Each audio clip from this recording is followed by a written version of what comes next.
अस्सलाम नाज़रीन, मैं हूं बैरिस्टर शहजाद अकबर और आप देख रहे हैं मेरा यूट्यूब चैनल। नाज़रीन, इद्दत केस आज जिस पे मैंने बड़ी देर के बाद व्लॉग बनाया, उसकी एक बुनियादी वजह ये थी कि काफ़ी देर तक मैं सोचता रहा कि इस एक गिरी हुई एक इंतहाई पस्त सोच की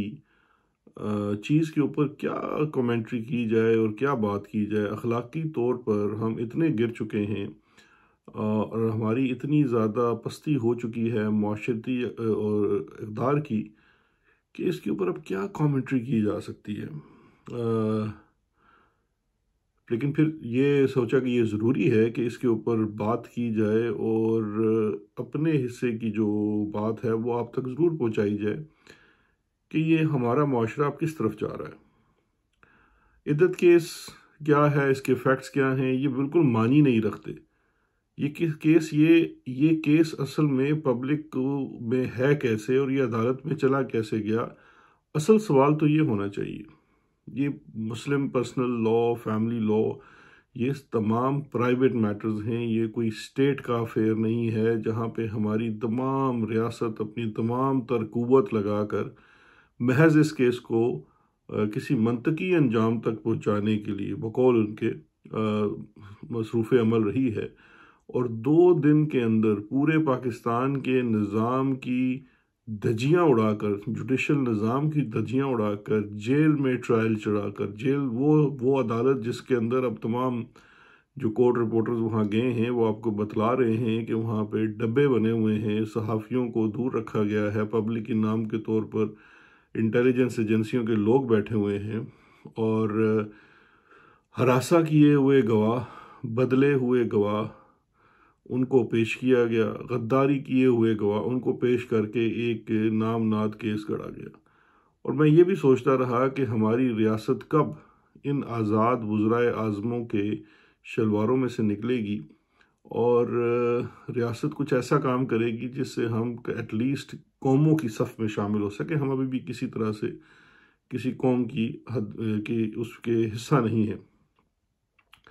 और ये भी सोचते रहे कि इंसान एक हमारी जो रियासत है वो इंसान को गिराने के लिए किस हद तक चली गई है। एक ऐसा कानून जो 1860 में अंग्रेज़ ने बनाया था, उसके क़वाइद ज़वाबित कुछ और से ये जो ये BBC का 496 दफ़ा है जिसके तहत ये केस चलाया गया और सज़ा दी गई।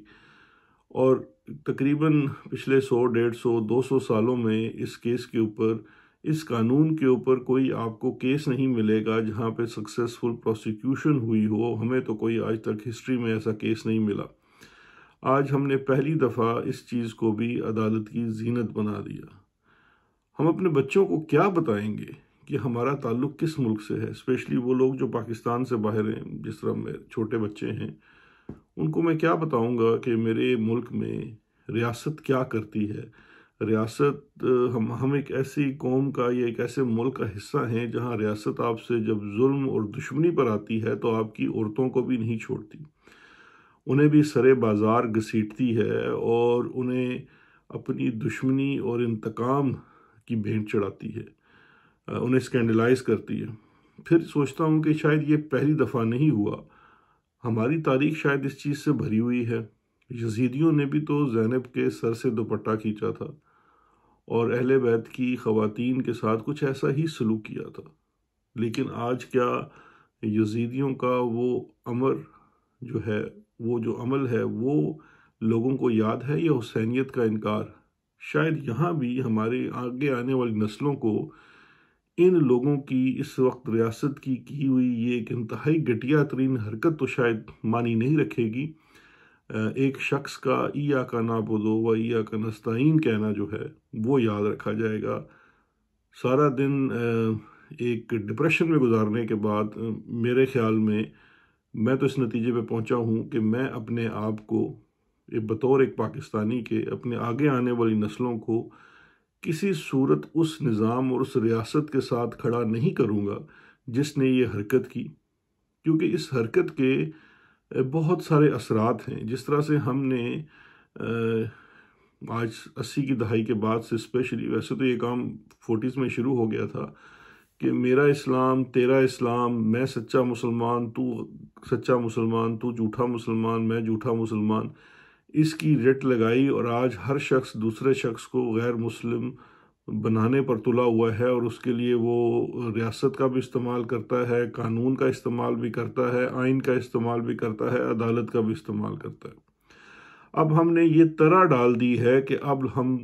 दूसरे लोगों के बेडरूम्स में घुसेंगे, उनके घरों में घुसेंगे, उनकी शादियों को, उनके रिश्तों को जज करेंगे और उसमें हम रियासत के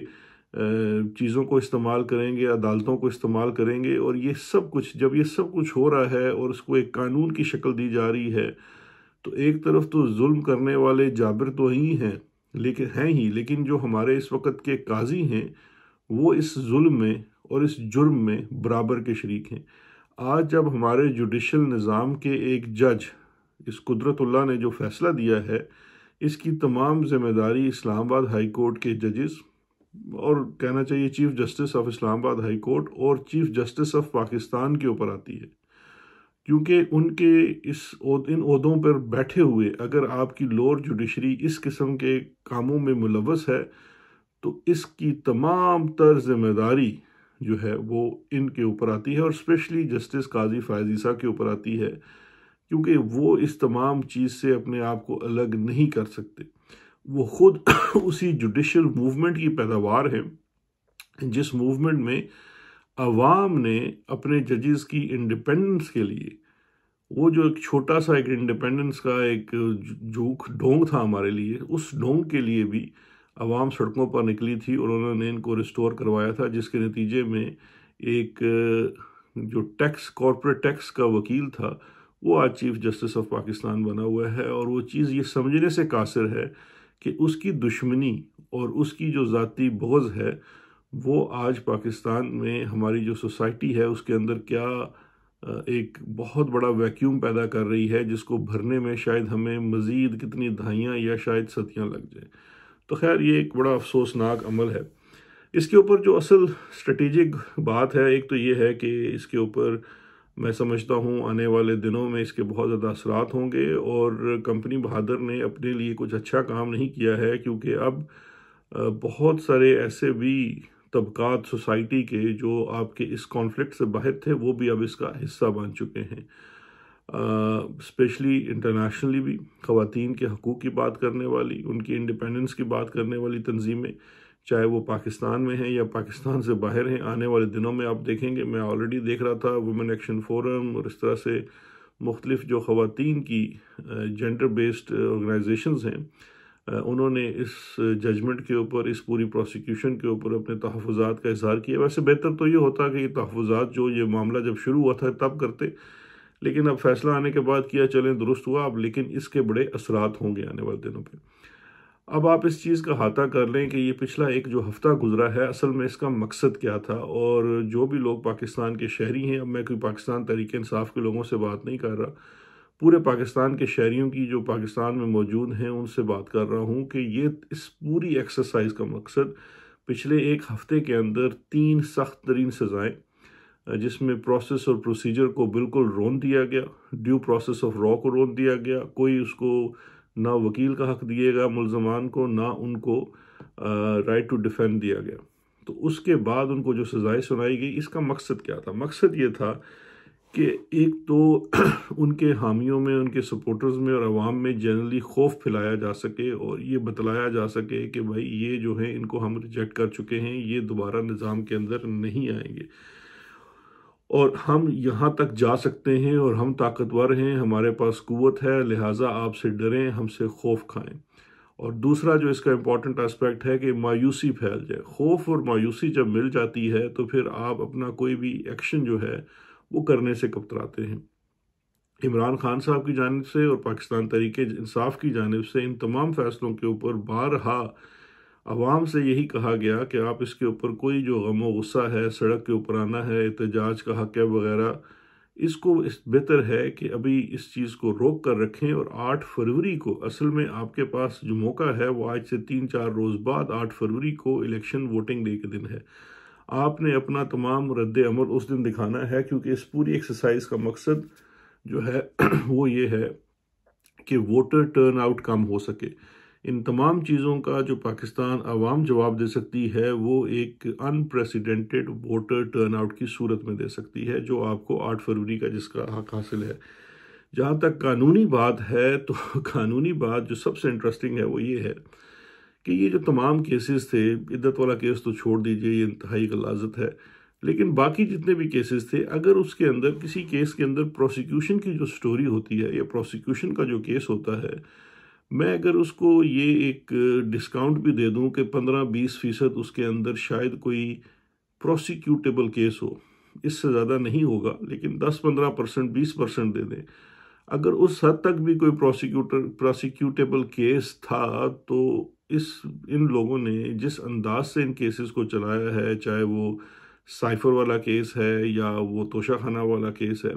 इन केसेस को जिस अंदाज से चलाया है और जो उसमें सज़ाएं दिलवाई हैं, अब उसमें वो 10-15% जो प्रोसिक्यूटेबल एलिमेंट था वो भी ज़ीरो हो चुका है।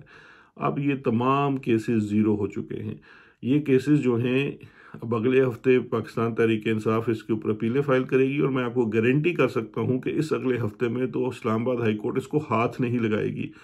और वो फिर इलेक्शन के बाद इन केसेस को फिक्स करेगी, नोटिस देगी और फिर वक्त के साथ इन केसेस को रिजेक्ट भी कर देगी, यानी कि इन केसेस में फैसला आ जाएगा कि इस राय गलत हुई है। लेकिन वो होगा कुछ हफ्तों या महीनों के बाद, और उस दौरान जो अगला काम शुरू हो चुका है वो 9 मई से मुतल्लिका प्रोसिक्यूशन है, जिसमें शेख रशीद, फवाद चौधरी और वो लोग जो अभी तक इनकार किए हुए हैं और वो बाहर हैं, उनको इमरान खान के साथ चंद वादा माफगुओं के अवज़ सज़ाएं दिलवाई जाएंगी, ताकि जब उन केसेस में बरियत होती है, और उस याद रखिएगा उन तमाम केसेस में इस्लामाबाद हाई कोर्ट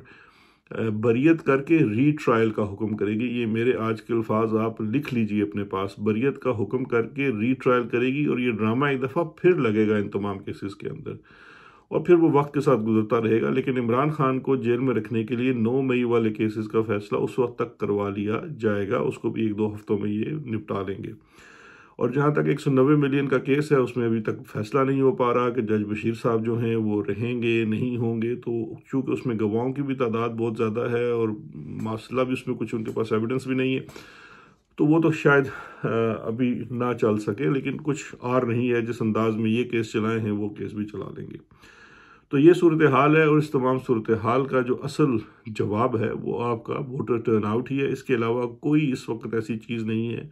जो आप कर सकेंगे जो चीज़ों को बेहतरी की तरफ ले जा सकेगी। तो याद रखिए, बेहतरी की तरफ ले जाने के लिए वाहिद इसका हल यही है कि आपने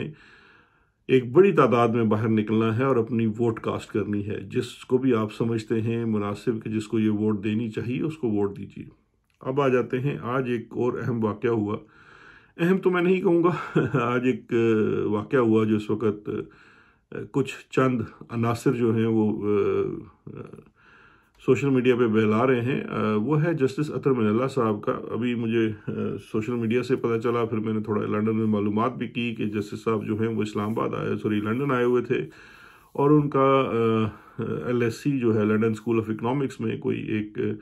गैदरिंग थी जहाँ पे उन्होंने कोई एड्रेस करना था, खिताब करना था, और वहाँ पे कुछ तल्ख सवालात भी हुए, और वहाँ पे जो सवालात थे वो शायद बाद में शायद हूटिंग की सूरत में चले गए, और फिर कुछ वीडियोस भी हैं जो सर्कुलेट कर रही हैं। पहले तो मैं ये अर्ज़ करना चाहूँगा, जस्टिस अतर मिनल्ला एक इंतहाई अच्छे, दिलेर और असूली जज हैं। मैं उनको पर्सनली बड़ा अच्छा जानता हूँ, उनके सामने प्रैक्टिस करता रहा हूँ, उनके अदालत में पेश होता रहा, फिर बतौर वज़ीर के भी मुझे 2 दफ़ा उन्होंने समन किया और वगैरह वगैरह। लेकिन और बड़े सख्ती भी करते थे, पीका के ऊपर उनकी बड़े स्ट्रॉन्ग व्यूज़ थे, और बड़े मैं समझता हूँ मुनासिब व्यू थे। अब जब पाकिस्तान तहरीक इंसाफ रिसीविंग एंड पे है, तो उनके जनरली लोगों को फील हो रहा है कि बिल्कुल अतर मिनल्ला के जो खदशात थे वो दुरुस्त थे। लेकिन even on receiving end I have always appreciated justice Athar Minallah candour. तो वो खैर आए हुए थे। इसमें 2-3 चीज़ें मैं अर्ज़ करना चाहूँगा। एक तो मैंने थोड़ा पता करवाया है, तो ये कोई लंदन यूनिवर्सिटी जो है, लंदन स्कूल ऑफ इकनॉमिक्स का कोई उस तरह से अफेयर नहीं था कि जो एक होता है, एक उसका स्टेचर होता है। ये लंदन स्कूल ऑफ इकनॉमिक्स में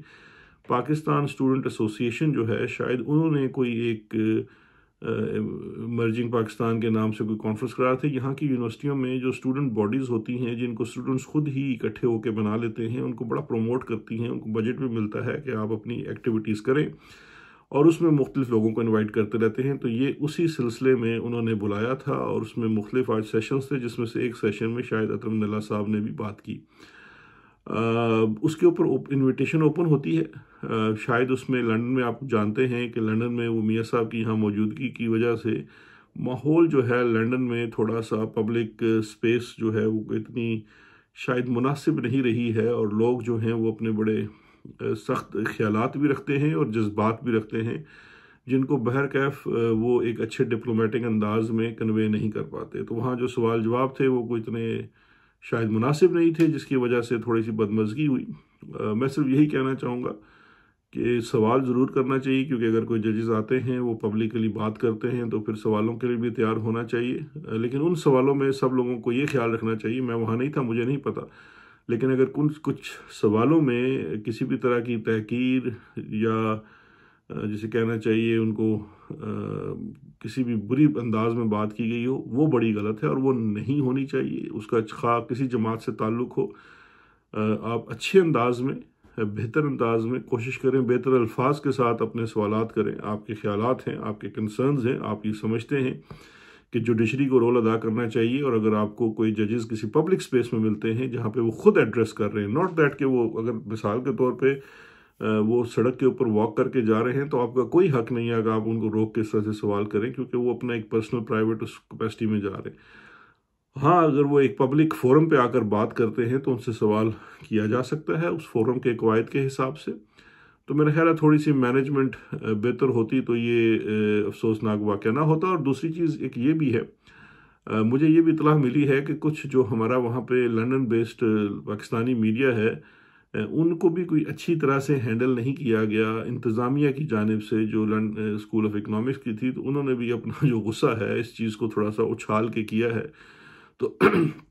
जो लोग इस किस्म का इवेंट्स ऑर्गेनाइज करते हैं वो ज़रा कोशिश किया करें कि अगर आप जजेस को बुला रहे हैं तो अपनी गेस्ट लिस्ट ऐसी रखिए कि जहाँ पे ऐसे जो अनासर वो ना आ सकें जो किसी भी किस्म की बदमज़गी पैदा कर सकते हैं। तो खैर, ये छोटी सी एक बात थी जो नहीं होनी चाहिए, क्योंकि ये चीज़ भी कल एक खामखा का जो है वो इशू खड़ा करने की कोशिश की जाएगी पाकिस्तान तहरीक इंसाफ के लोगों का, जबकि पाकिस्तान तहरीक इंसाफ नहीं है। लोग आज के दिन तो वैसे ही बड़े जेन्युइनली थोड़े से अपसेट भी थे और गुस्से में थे। खैर, ये यहाँ तक ही आज का व्लॉग था। इंशाल्लाह फिर आपसे कल मज़ीद बात होगी। अपना बहुत ख्याल रखिएगा। शुक्रिया। खुदा हाफिज़।